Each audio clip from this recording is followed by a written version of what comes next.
अस्सलामुअलैकुम फ्रेंड्स।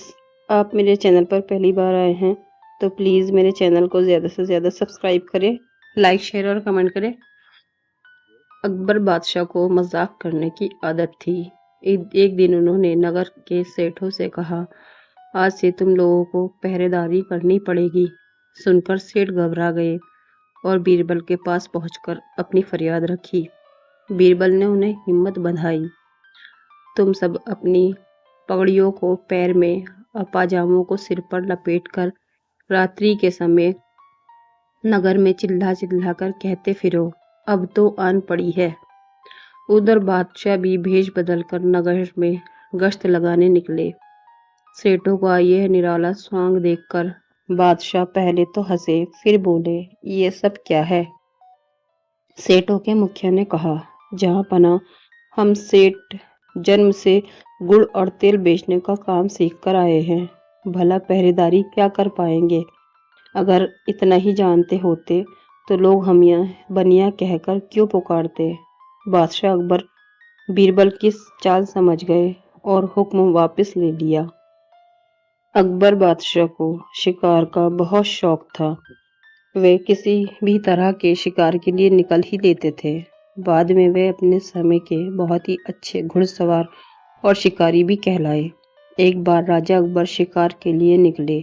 घोड़े पर सर पर दौड़ते हुए उन्हें पता ही न चला और केवल कुछ सिपाहियों को छोड़कर बाकी सेना पीछे रह गई। शाम घिर आई थी। सभी भूखे और प्यासे थे और समझ गए थे कि वे रास्ता भटक गए हैं। राजा को समझ नहीं आ रहा था कि वह किस तरफ जाए। कुछ दूर जाने पर उन्हें एक तिराहा नजर आया। राजा बहुत खुश हुए। चलो अब तो किसी तरह वे अपनी राजधानी पहुंच ही जाएंगे, लेकिन जाएं तो जाएं किस तरफ? राजा उलझन में थे। वह सभी सोच में थे, किंतु कोई युक्ति नहीं सूझ रही थी। तभी उन्होंने देखा कि एक लड़का उन्हें सड़क के किनारे खड़ा घूर रहा है। सैनिकों ने यह देखा तो उससे पकड़कर राजा के सामने पेश किया। राजा ने कड़कती आवाज में पूछा, ए लड़के, आगरा के लिए कौन सी सड़क जाती है?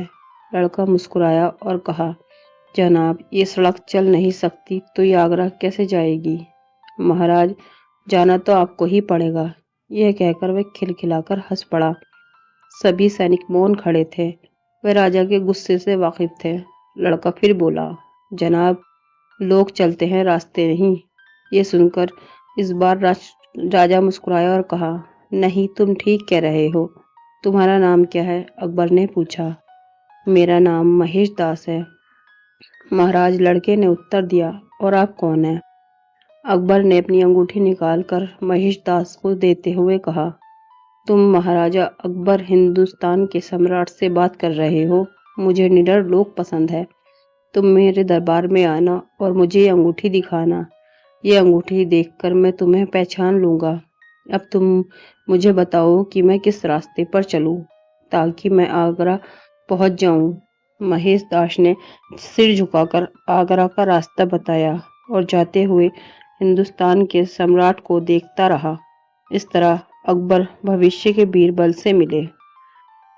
बादशाह अकबर की यह आदत थी कि वह अपने दरबारियों से तरह तरह के प्रश्न किया करते थे। एक दिन बादशाह ने दरबारियों से प्रश्न किया, अगर सबकी दाढ़ी में आग लग जाए, जिसमें मैं भी शामिल हूँ, तो आप पहले किसकी दाढ़ी की आग बुझाएंगे? हुजूर की दाढ़ी। सभी सभासद एक साथ बोल पड़े।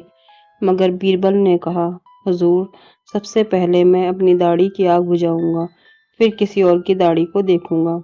बीरबल के उत्तर से बादशाह बहुत खुश हुए और बोले, मुझे खुश करने के उद्देश्य से आप सब झूठ बोल रहे थे। ये बात तो यह है कि हर आदमी पहले अपने बारे में सोचता है। एक किसान बहुत परेशान था। उसे अपने खेतों को सींचने के लिए पानी की जरूरत थी।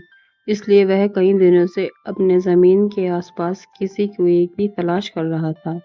इसी तलाश में वह घूम ही रहा था कि अचानक उसे एक कुआं दिखाई दिया। यह कुआं उसके खेतों से बहुत नजदीक था, इसलिए किसान बहुत खुश हुआ। उसने सोचा कि अब उसकी परेशानी खत्म हो गई। यह सोचकर वह खुशी खुशी घर चला गया। अगले दिन वह पानी लेने कुएं पर पहुंचा। जैसे ही उसने कुएं के नजदीक रखी बाल्टी कुएं में डाली, वहां एक आदमी आ धमका। वह किसान से बोला, यह कुआं मेरा है, तुम इससे पानी नहीं ले सकते। अगर तुम इस कुएं से पानी लेना चाहते हो तो तुम्हें इस कुएं को खरीदना पड़ेगा। ये बात सुनकर किसान कुछ देर रुका और फिर मन ही मन सोचने लगा कि अगर मैं इस कुएं को खरीद लूं तो मुझे कभी पानी की कमी नहीं होगी और न ही मुझे पानी के लिए इधर उधर भटकना पड़ेगा। फिर क्या था, दोनों के बीच एक रकम तय हुई। किसान के पास उतने ही पैसे नहीं थे, लेकिन वह यह मौका छोड़ना नहीं चाहता था। इसलिए किसान ने उस आदमी को अगले दिन वह रकम देने का वादा किया और घर की ओर चल दिया। किसान के लिए कुआं खरीदने का यह अच्छा मौका था, इसलिए वह इस काम में जरा भी देर नहीं करना चाहता था। घर पहुंचते ही उसने अपने करीबी और दोस्तों से इस बारे में बात की और कुएं के लिए तय हुई रकम का इंतजाम करने में जुट गया। थोड़ी भागदौड़ और कोशिश के बाद आखिरकार उसने वह रकम जमा कर ली और वह पूरी निश्चिंत हो चुका था कि उसे कुआं खरीदने के लिए कोई नहीं रोक सकता। जमा हुए पैसों को लेकर वह फिर चल दिया। उसे बड़ी बेसब्री से इंतजार था कि कब रात खत्म होगी और वह कुआं खरीदने जाएगा। इस सोच में वह पूरी रात सो नहीं सका। अगले दिन सुबह होते ही वह कुआं खरीदने के लिए निकल पड़ा। उस आदमी के घर पहुंच किसान ने उसके हाथ पर पैसे रखे और कुएं को खरीद लिया। अब तो कुआं किसान का हो गया था, तो फिर उसने पानी निकालने में देर न की। जैसे ही किसान ने कुएं से पानी निकालने के लिए बाल्टी उठाई, उस आदमी ने फिर बोला, ठहरो, तुम इस कुएं से पानी नहीं निकाल सकते हो। मैंने तुम्हें कुआं बेचा है, कुएं का पानी अभी भी मेरा है। किसान मायूस हो गया और न्याय के लिए राजा के दरबार में शिकायत करने पहुंच गया। मालूम है उस राजा का नाम क्या था? राजा अकबर। राजा अकबर ने उस किसान की पूरी कहानी सुनी और फिर उस आदमी को दरबार में बुलाया जिसने वह कुआं बेचा था। राजा का फरमान सुनते ही वह आदमी भागा भागा दरबार में हाजिर हो गया। राजा ने उससे पूछा, तुमने इस किसान को अपना कुआं बेच दिया, तो फिर इसे पानी क्यों नहीं दे रहे हो? आदमी बोला, महाराज, मैंने इसे केवल कुआं बेचा था, पानी नहीं। ये बात सुनकर राजा भी सोच में पड़ गए। उन्होंने कहा कि बात तो ये पते की कर रहा है, कुआं बेचा है, पानी तो नहीं। फिर काफी सोचने के बाद जब इस समस्या को सुलझाने में वह नाकाम हो गए तो उन्होंने बीरबल को बुलाया। बीरबल बहुत ही बुद्धिमान था, इसलिए राजा अकबर किसी भी मामले पर फैसला कर लेने से पहले उसकी राय जरूर लेते थे। बीरबल ने एक बार फिर दोनों से उनकी समस्या पूछी। पूरी बात जानने के बाद बीरबल ने उस आदमी से कहा, ठीक है, तुमने कुआं बेचा नहीं, पानी नहीं, फिर तुम्हारा पानी किसान के कुएं में क्या कर रहा है? कुआं तुम्हारा नहीं है, फौरन अपने पानी को कुएं से बाहर निकालो। बीरबल का इतना कहते ही उस आदमी को समझ आ गया कि अब उसकी चालाकी किसी काम नहीं आने वाली। उसने राजा से फौरन माफी मांगी और माना कि कुएं के साथ उसके पानी पर भी किसान का पूरा अधिकार है। ये देखकर राजा अकबर ने बीरबल की बुद्धिमानी की तारीफ की और कुआं बेचने वाले आदमी को धोखेबाजी के लिए जुर्माना लगाया।